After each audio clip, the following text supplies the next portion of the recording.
All right, welcome to this explainer. Today, we're unpacking the hidden and honestly pretty exhausting psychological costs of over-explaining our boundaries. You know the drill, right? We've all been in situations where we just needed some space, or maybe we just couldn't take on one more task. But instead of just saying that, we end up twisting ourselves into these wild verbal knots. Well, today we are going to break down exactly why we do this, how society actually views it, and most importantly, how to finally stop. So, I want you to think about the last time you tried to decline an invitation, or maybe set a boundary with someone. Did you just say no? Or did a massive text message immediately follow it? Come on, be completely honest with yourself here. Because for a lot of us, sending a simple refusal feels, well, almost physically impossible. If you're anything like the rest of us who struggle with this, that simple no quickly turns into a rambling, 3-paragraph text. Suddenly, you're listing out your entire daily schedule just to prove how busy you are. You apologize multiple times, offering these incredibly detailed excuses about your health, your family, your workload, the whole shebang. But here's the real tragedy of it all. When you finally hit send on that frantic list of excuses, you don't actually feel relieved. You feel exhausted. You feel small. And you're probably deeply anxious about whether they even believed you in the first place. Section 1. The root cause.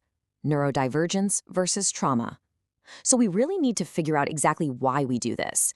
Because depending on how your brain is wired, this deeply ingrained habit stems from two entirely different places. On one hand, we have bottom-up processing.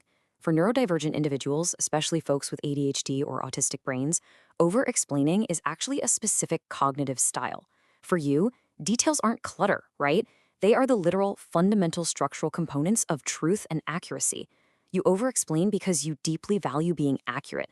And let's be clear, that is absolutely not a flaw. But, on the other hand, for many others, this habit comes from a completely different place, fawning. And this is a trauma-based defense mechanism where those same details are actually a subconscious plea for safety and approval.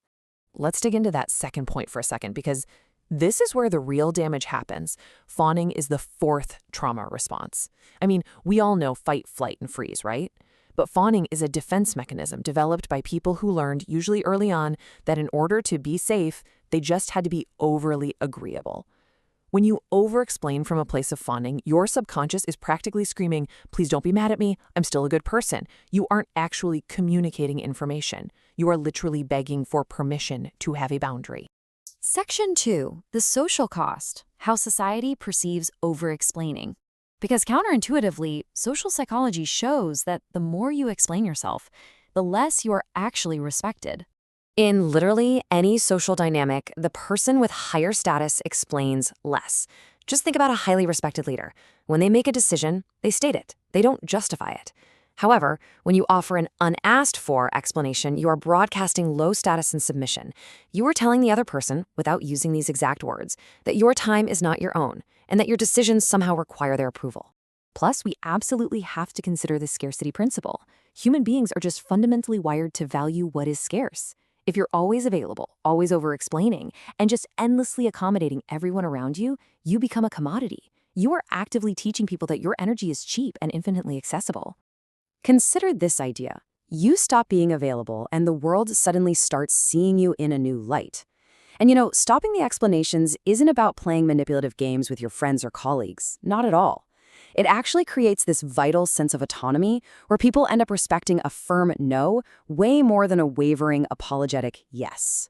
You're signaling to the world that your boundaries are real. Section 3. The mindset shift. Embracing strategic selfishness. To fix this habit, empaths and givers have to undergo a radical mindset shift to overcome that absolute terror they feel at the prospect of appearing cold or selfish. To do that, we need to make a highly validating distinction here: info dumping versus defensive explaining. Listen, if you're sharing incredible amounts of detail because you're just so excited and you genuinely love a topic, that's info dumping. That is a wonderful gift, and you should never, ever stop doing that. But defensive explaining? Sharing details strictly out of a fear that the other person is going to be angry with you? That has got to go. And it needs to be replaced with what we call strategic selfishness. And strategic selfishness is perfectly captured by the oxygen mask rule. It's just like on an airplane. You absolutely must secure your own mask before helping others. Your energy is your oxygen. Protecting your energy isn't some cruel rejection of the people you care about. It's the vital oxygen mask rule in action. Because honestly, if you pass out from exhaustion by constantly accommodating everyone else, you are entirely useless to everyone. There is such a profound truth to this. Self-respect is simply the reputation you have with yourself. I mean, think about how important that is.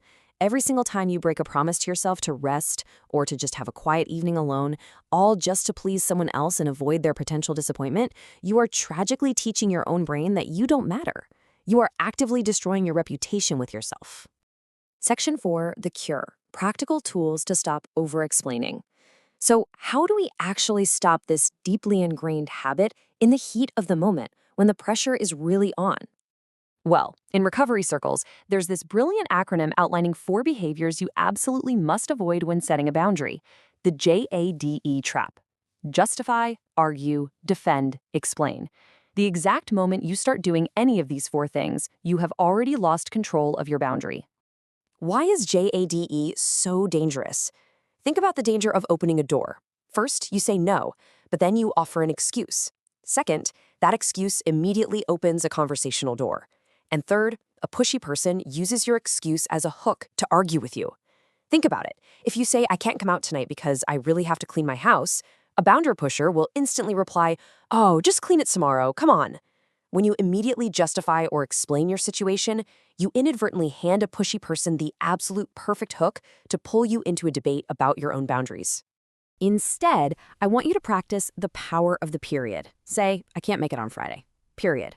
Or simply, no thank you. Period. You state a clean boundary with absolutely no JADE, you put a hard period at the end of the sentence, and then you deliberately let the uncomfortable silence hang in the air.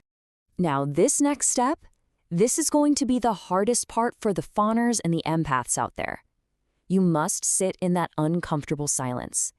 Do not fill it with an excuse. Your anxiety is going to scream at you. Your brain is going to practically beg you to fill that quiet void with a frantic apology or a detailed reason just to make the tension go away. But you must sit firmly in that discomfort. Because ultimately, silence is exactly where your self-respect grows. That silence acts as a natural filter. It repels the users who just want to take advantage of your energy, while simultaneously proving to yourself that your simple no is entirely enough. Your existence is valid, and you absolutely do not need to justify your space. So the next time someone asks for your time, are you going to hand them a hook? Or are you going to embrace the power of the period?